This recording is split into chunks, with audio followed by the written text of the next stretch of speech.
আমি জানি মায়ানমারে জাতিসংঘের সাহায্য নিয়ে বাংলাদেশে একটা করিডোর দেওয়ার কথা যে গুজবটা উঠেছে, আমি দ্ব্যর্থহীনভাবে বলে দিচ্ছি, করিডোর নিয়ে আমাদের সঙ্গে কারো কোনো কথা হয় নাই এবং কারোর সঙ্গে কথা হবে না। করিডোরের ব্যাপারটা বুঝতে হবে। করিডোর হচ্ছে একটা ইমার্জেন্সির সময় এক দুর্যোগপূর্ণ জায়গা থেকে মানুষকে সরিয়ে নেওয়ার ব্যবস্থা। আমরা এখানে কাউকে সরাচ্ছি না।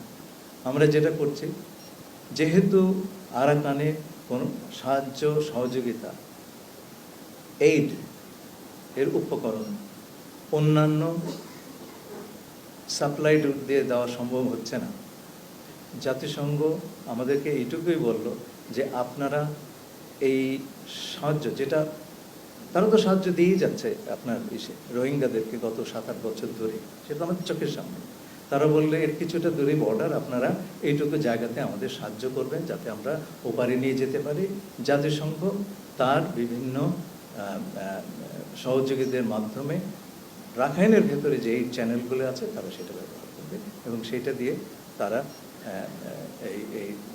এই মানবিক সাহায্য পৌঁছে দেবেন রাখাইনের জনগণের কাছে।